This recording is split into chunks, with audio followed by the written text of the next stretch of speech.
Bonjour mes amis. Aujourd'hui, j'aimerais vous partager quelque chose qui m'a été mis à cœur ce matin. Quelques versets en fait, dont celui-ci. Ne vous conformez pas au siècle présent, mais soyez transformés par le renouvellement de l'intelligence, afin que vous discerniez quelle est la volonté de Dieu, ce qui est bon, agréable et parfait.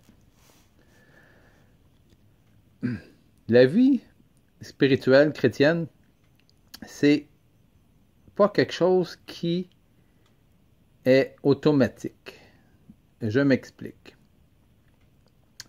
Lorsqu'on s'approche de Dieu, lorsqu'on accepte de suivre les voies de Dieu, lorsqu'on accepte Dieu dans notre vie, il se passe quelque chose. Il se passe ce qu'on appelle une transformation. Une transformation de notre intelligence qui passe par notre volonté. Qu'est-ce que la volonté a de faire là-dedans? La volonté permet la transformation. Sans votre volonté, il n'y a pas de transformation. Vous devez acquiescer les transformations que Dieu veut opérer dans votre vie. Alors, Dieu ne s'opposera pas à votre volonté. D'ailleurs, il ne s'oppose pas à la volonté de personne sur terre en ce moment. Il accomplit par contre sa volonté, malgré le fait que nous avons notre propre volonté. Essayez de concilier les deux, vous allez voir que les neurones vont chauffer. Mais une chose est certaine, c'est que Dieu nous a laissé une volonté. Et il veut que notre volonté se plie à sa volonté, que s'harmonise à sa volonté, si on veut. Et ça, c'est agréable à Dieu. Maintenant, pour que notre volonté se plie à la volonté de Dieu, il faut se détacher de la mentalité du siècle présent. Il faut se détacher de notre culture, souvent, actuelle, qui n'est pas en lice avec la mentalité et la volonté de Dieu. C'est bien évident. Maintenant, une des façons que Dieu veut transformer notre intelligence, c'est par sa parole.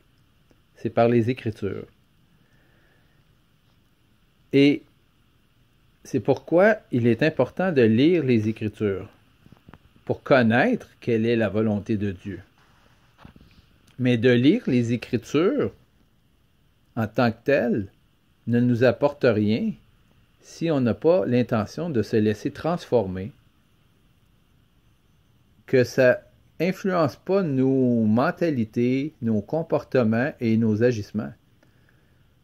Donc, c'est bien important de mettre en pratique la parole. Jacques 1:2. Mettez en pratique la parole et ne vous, et je parle à moi-même aussi, ne te borne pas de l'écouter en me trompant moi-même par de faux raisonnements. Mets en pratique les Écritures. C'est pas toujours facile. C'est pas facile. C'est très facile de lire les Écritures. C'est beaucoup moins facile de les mettre en pratique. Je l'avoue. Aimer son prochain comme soi-même, c'est très facile à dire. Ah oui, j'aime mon prochain comme moi-même. De le mettre en pratique, c'est tout autre chose.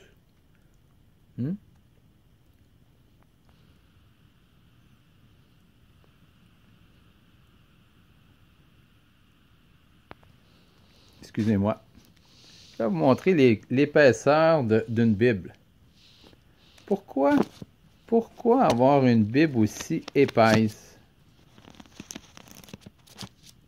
Est-ce que Dieu ne veut pas nous enseigner des choses? Est-ce que Dieu n'a pas des choses à nous dire avec tout ce qui est écrit là-dedans? Certainement. Et c'est toute une tâche de transformer notre intelligence, n'est-ce pas? Toute une tâche. le transformement de notre intelligence.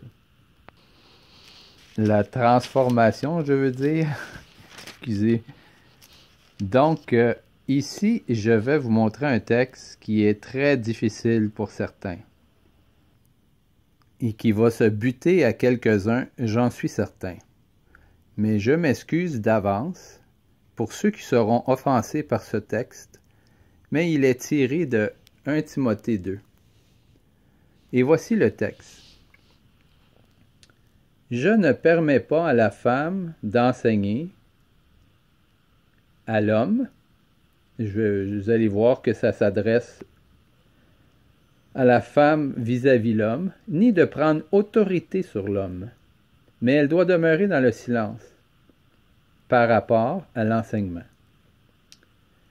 Alors ici, on parle de quelque chose qui est diamétralement opposé à notre culture, c'est-à-dire de ne pas permettre à la femme d'exercer un rôle d'autorité sur l'homme. Et spécialement dans la culture du Québec, où, comme Madame Denise Bombardier l'a si bien dit dans son livre, que je ne me rappelle pas c'est quoi le titre, nous sommes ici au Québec dans une société matriarcale. Qu'est-ce qu'une société matriarcale? Bien, c'est une société où la femme est le chef du foyer. Et il y a plusieurs raisons qui nous ont amenés là. Et par contre, c'est malheureux que cette mentalité persiste encore aujourd'hui. Que nous sommes dans une société où la femme doit prendre autorité sur l'homme dans beaucoup de cas. Et c'est diamétralement opposé à ce que les Écritures nous enseignent. C'est-à-dire que la femme ne doit pas prendre autorité sur l'homme. Elle doit être soumise à l'homme. Pas facile, madame, pas facile. Non, c'est pas facile. Est-ce que ça veut dire que la femme est inférieure à l'homme? Non, pas du tout. On parle ici de rôle. Et ailleurs, que je vais vous lire, l'homme doit prendre soin de sa femme comme de sa propre chair. Il doit l'aimer comme sa propre chair. Alors ici, on ne parle pas de gens qui abusent. On ne permet pas l'abus. On ne permet pas la domination, si on veut. On parle ici d'une simple soumission. Qui a l'autorité? Soit la femme ou soit l'homme. Ici, Paul nous dit que c'est l'homme qui doit prendre l'autorité, et non pas l'inverse. Maintenant, il y en a qui pourront argumenter et dire ces versets ne s'appliquent pas à notre siècle présent. Bien, écoutez, c'est sûr que quand ça ne fait pas notre affaire, on peut trouver des excuses pour ne pas appliquer certains passages des Écritures. Libre à vous de le faire. Mais moi, je vous dis que de ne pas se soumettre au siècle présent, mais laissez-vous transformer par le renouvellement de votre intelligence, afin que vous discerniez quelle est la volonté de Dieu, ce qui est bon, agréable et parfait. Ce qui est important, c'est pas de savoir qu'est-ce que nous, on pense, de ce que les gens autour de nous pensent, de ce que la société autour de nous pense, de ce que notre assemblée, que du pasteur, de nos amis, ou qui que ce soit pense. Ce qui est important, c'est de qu'est-ce que Dieu pense. Quelle est la volonté de Dieu. Et qu'est-ce qui est bon, agréable et parfait pour lui. Alors, je vous souhaite d'être bon, agréable et parfait en cette journée de décembre 2017. Prenez soin de vous.